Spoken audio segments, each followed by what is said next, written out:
Hello guys, வணக்கம் and welcome back to சிறப்பு media 2.0. நான் உங்கள் ஹுதை. இந்த வீடியோவில் நம்ம இதை பற்றி பார்க்க போகிறோம் அப்படின்னு பார்த்தீங்கன்னா, பிக் பாஸ் சீசன் 8ஓட 8வது வாரத்துக்கான 5வது நாளுக்கான காலை நேர ஓட்டிங் முடிவுகளை தான் இந்த வீடியோவில் முழுசாக பார்க்க போகிறோம்.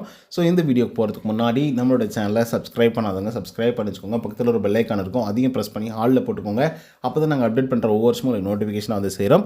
அதுதான் இந்த வீடியோ குறைஞ்சபட்சம் ஒரு 1000 லைக்குன்னு எதிர்பார்க்குறோம். ஸோ லைக்கு போடுங்க, வீடியோ பாருங்கள். வாங்க இன்று வீடியோக்குள்ள வந்து போகலாம். நம்பர் 1 பொசிஷனில் நம்முடைய ஜாக்லின் அவர்கள் தான் வந்து இருந்துகிட்ருக்காங்க. அவங்க வாங்கிய ஓட்டுகளுடைய எண்ணிக்கை அப்படின்னு சொல்லி பார்க்கும்போது 82,462 ஓட்டுகளாகும். பர்சன்டேஜ் வைஸ் அப்படின்னு சொல்லி பார்க்கும்போது 22.82% வந்து இருந்துகிட்ருக்காங்க நம்மளுடைய ஜாக்லின் அவர்கள். ஸோ இவங்க அடித்து தும்சம் பண்ணிகிட்ருக்காங்க, அதில் எந்த விதமான மாற்று கருத்துமே கிடையாது. அதை தாண்டி 1,00,000 வாக்குகள் கடக்கிறதுக்கான வாய்ப்புகள் அதிகமாகவே இருக்குது ஜாக்லின் கிட்டேருந்து. அதே மாதிரி இண்டிவிஜுவலாகவும் கேம் நல்லா தான் ப்ளே பண்ணுறாங்க அண்ட் கேங் அமைச்சும் நல்லா தான் கேம் ப்ளே பண்ணுறாங்க. அந்த கேங்கை பற்றி கண்டிப்பாக விஜய் சேதுபதி அவர்கள் கேட்கறதுக்கான வாய்ப்புகள் இருக்குது. அதுக்கடுத்த 2வது பொசிஷனில் அன்ஷிதா. அவங்க வாங்கிய ஓட்டுகளோட எண்ணிக்கை அப்படின்னு சொல்லி பார்க்கும்போது 66,953 ஓட்டுகளாகும்.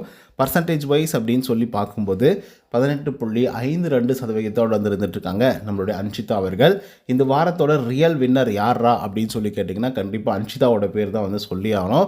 ஏன்னா இந்த வாரத்தோட தொடக்கத்தில் 3வது பொசிஷனில் ஆரம்பித்து 12-13% ஆரம்பித்து இப்போது 19% இருக்கிறது அப்படிங்கிறது சாதாரணமான விஷயம் இல்லை. அதுக்கடுத்த 3வது பொசிஷனில் விஜய் விஷால் அவர்கள் வந்திருக்காரு. அவர் வாங்கிய ஓட்டுகளோட எண்ணிக்கை அப்படின்னு சொல்லி பார்க்கும்போது 49,844 ஓட்டுகளாகும்.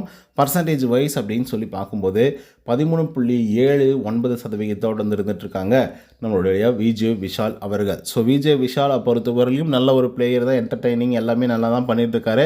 பட் இப்போ சில நாட்களாக சரியான பர்ஃபார்மன்ஸ் இல்லாத காரணத்தினால, காதல் என்கிற கன்றாவியெல்லாம் காட்டுறதுனால பெருசாக விஜய் விஷால் அவர்களுக்கு ஓட்டிங்ஸ் அப்படிங்கிறது வந்து விழலை. அதுக்கடுத்த 4th பொசிஷனில் நம்மளுடைய ரயான் அவர்கள் வந்து இருந்துகிட்ருக்காரு. அவர் வாங்கிய ஓட்டுகளோட எண்ணிக்கை அப்படின்னு சொல்லி பார்க்கும்போது 33,940 ஓட்டுகளாகும். பர்சன்டேஜ் வைஸ் அப்படின்னு சொல்லி பார்க்கும்போது 9.39% வந்து இருந்துகிட்ருக்காரு நம்மளுடைய ரயான் அவர்கள். ஒரு ஃபைட் தான், நிறைய பேர் வந்து எதிர்ப்புகள் தெரிவிச்சிருந்தாலும் இவருக்கு ஆதரவுகளும் வந்து பார்த்திங்கன்னா கிளம்பியிருக்கு அப்படின்னே வந்து சொல்லலாம். பாருங்கள், பர்சன்டேஜ் ஆஃப் ஓட்டிங்ஸ் அப்படிங்கிறது 8%லேருந்து 1.39% வந்து இன்க்ரீஸ் ஆகிருக்கு. அது மட்டும் இல்லாமல் ஓட்டிங்ஸும் இன்க்ரீஸ் ஆகிருக்கு. அதுக்கடுத்த 5th பொசிஷனில் மஞ்சரி அவர்கள் இருந்திருக்காங்க. அவங்க வாங்கிய ஓட்டுகளோட எண்ணிக்கை அப்படின்னு சொல்லி பார்க்கும்போது 24,493 ஓட்டுகளாகும். பர்சன்டேஜ் வைஸ் அப்படின்னு சொல்லி பார்க்கும்போது 6.78% இருந்துகிட்ருக்காங்க நம்மளுடைய மஞ்சரி அவர்கள். ஸோ மஞ்சரியை பொறுத்தவரையிலும் இந்த வாரத்தில் அவங்களும் ஒரு ரியல் வின்னர் அப்படின்னு வந்து சொல்லலாம். ஏன்னா அதிகப்படியான வாக்குகள் வந்து வாங்கியிருக்காங்க. மற்றவங்கள விட கம்பேர் பண்ணும்போது ஓரளவுக்கு பரவாயில்ல அப்படின்னே வந்து சொல்லலாம். ஸோ இன்னும் 1 or 2 வீக்ஸ் கிடச்சிது அப்படின்னா அவங்க ப்ரூவ் பண்ணிக்கிறதுக்கான வாய்ப்புகள் இருக்குது. அதுக்கப்புறம் இன்னும் கூட வாக்குகள் அப்படிங்கிறது இன்க்ரீஸ் ஆக வாய்ப்புகள் இருக்குது. அதுக்கடுத்த 6th பொசிஷனில் சத்யா இருக்கார். அவர் வாங்கிய ஓட்டுகளோட எண்ணிக்கை அப்படின்னு சொல்லி பார்க்கும்போது 22,663 ஓட்டுகளாகும். பர்சன்டேஜ் வைஸ் அப்படின்னு சொல்லி பார்க்கும்போது 6.27% வந்து இருந்துகிட்ருக்காரு நம்மளுடைய சத்யா அவர்கள். ஸோ சத்யாவை பொறுத்தவரையிலையும் பெருசாக பர்ஃபார்மன்ஸ் எல்லாம் எதுவுமே இல்லை. அவருக்கான ஸ்கோப் இருந்தும், அவருக்கான நேரங்கள் இருந்தும், அவருக்கான அமைப்புகள் இருந்தும் அவர் சரியாக பயன்படுத்திக்கலையோ அப்படிங்கிற மாதிரி வந்து தோணுது. ஸோ அதை வந்து கூடிய விரைவில் வந்து சேஞ்ச் அவுட் பண்ணிப்பாரா அப்படிங்கிறத பொறுத்தது பார்ப்போம். அதுக்கடுத்த 7வது பொசிஷனில் ரஞ்சித் அவர்கள் வந்து இருக்கார். அவர் வாங்கிய ஓட்டுகளோட எண்ணிக்கை அப்படின்னு சொல்லி பார்க்கும்போது 21,848 ஓட்டுகளாகும்.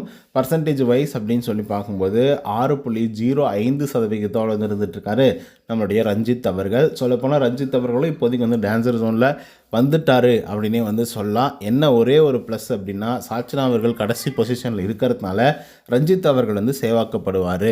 அதில் எந்த விதமான மாற்று கருத்துமே இல்லை.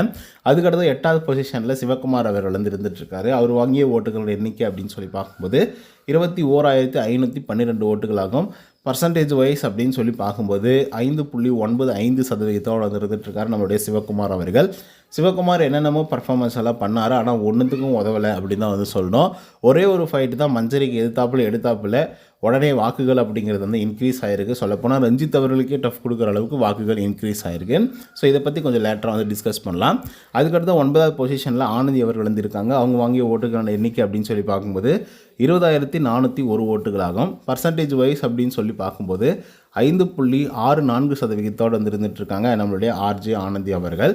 ஸோ இவங்களை பொறுத்தவரையிலையும் இந்த வாரம் நல்ல ஒரு வாரமாக அமைஞ்சிருக்கு. பட் இருந்தாலும் கூட வந்து பார்த்திங்கன்னா டான்சர் ஜோனில் இருக்காங்க அப்படின்னே வந்து சொல்லலாம். சாச்சனாவுக்கும் இவங்களுக்கும் ஒரு 3,000 வாக்குகள் வந்து வித்தியாசம் இருந்தாலும் கூட டேஞ்சர் ஜோன் தான். ஏன்னா சாச்சனா அவர்களை வந்து சில நாட்களுக்கு முன்பாக எப்படி சேவ் பண்ணாங்களோ அதே மாதிரி சேவ் பண்ணிட்டாங்க அப்படின்னா ஆனந்தி அவர்கள் எவிக்ட் ஆயிடுவாங்க.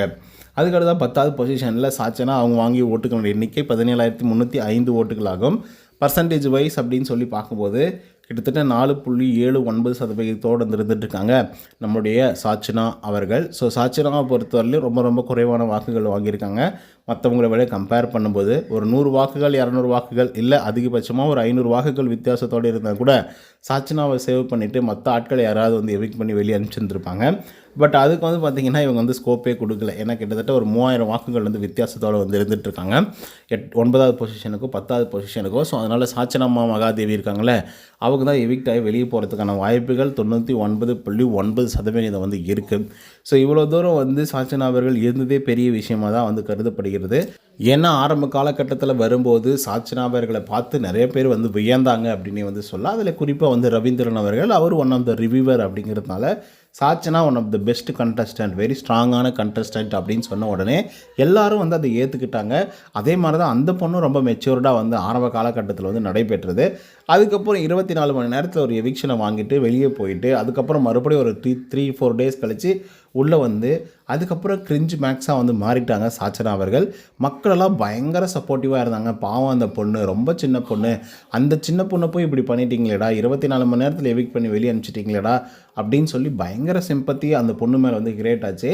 அந்த சிம்பத்தி வந்து ரொம்ப நாட்களெல்லாம் இல்லை, அந்த பொண்ணு மறுபடியும் ரீஎன்ட்ரி கொடுத்து ஒரு 1 டேக்குள்ளே வந்து பார்த்திங்கன்னா அந்த சிம்பத்தி எல்லாமே கலைச்சி விட்டாங்க அப்படின்னு தான் வந்து சொல்லி ஆகணும்.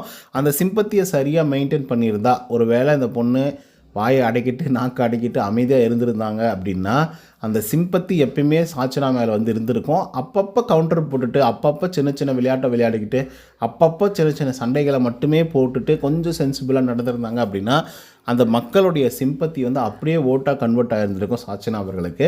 பட் அந்த பொண்ணு வந்து கொஞ்சம் ஓவர் எட்வைட்டடாக இருந்து தேவையில்லாதெல்லாம் பேசி கிரிஞ்சு பண்ணி மற்றவங்களெல்லாம் வெளுக்கிறேன் அப்படிங்கிற பேரில் வந்து அவங்களுக்கு அட்வைஸ் பண்ணுறேன் அப்படிங்கிற பேரில் வந்து நிறைய விஷயங்களை வந்து வளர்ந்துட்டு இருந்தாங்க.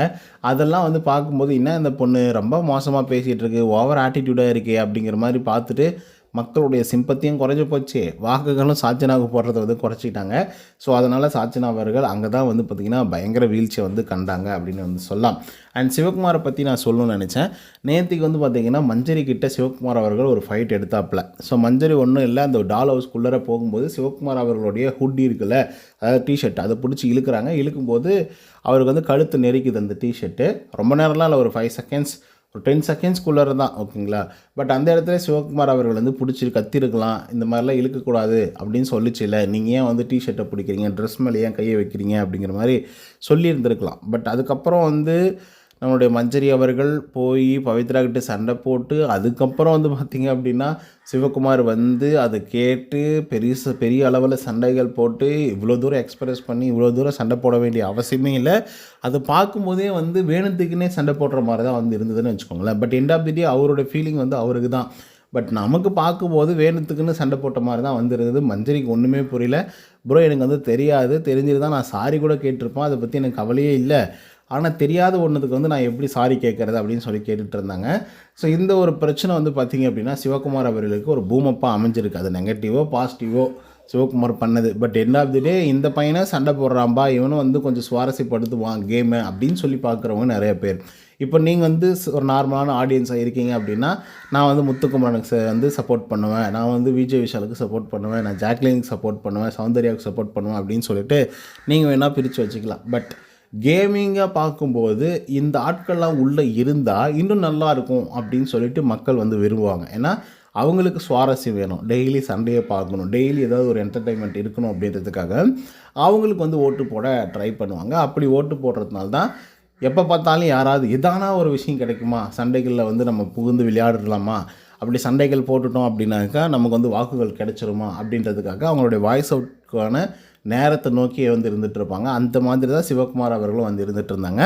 ஏன்னா ஆனந்தி அவர்களுக்கும் சிவகுமாருக்கும் பெரிய வித்தியாசமெல்லாம் இல்லாமல் தான் இருந்துச்சு. ஒரு 50 வாக்குகள் 60 வாக்குகள் அவ்வளோ வித்தியாசம் தான் இருந்தது. பட் இப்போ வந்து பார்த்திங்கன்னா 1000 வாக்குகளுக்கு மேலான வாக்குகள் வந்து வித்தியாசத்தோடு வந்து இருந்துகிட்ருக்கு. அது இன்னும் கூட இன்க்ரீஸ் ஆகிறதுக்கான வாய்ப்புகள் இருக்குது. சொல்லப்போனால் ரஞ்சித் அவர்களை கீழே தள்ளிட்டு சிவகுமார் அவர்கள் மேலே போகிறதுக்கு வாய்ப்புகள் இருக்குது. அதை நம்ம பொறுத்துட்டு தான் பார்க்கணும். ஸோ ஒரு சண்டை ஒட்டுமொத்த ஓட்டிங் முடிவுகளையும் மாற்றும். ஸோ இதை பற்றின உங்களோட கருத்துக்கள் என்ன அப்படிங்கிறத கமெண்ட்டில் சொல்லுங்கள். இந்த வீடியோ உங்களுக்கு வந்து பிடிச்சி பிடிச்சிருந்தா லைக் அண்ட் சப்ஸ்கிரைப் பண்ண மறந்துடாதீங்க. நன்றி, வணக்கம்.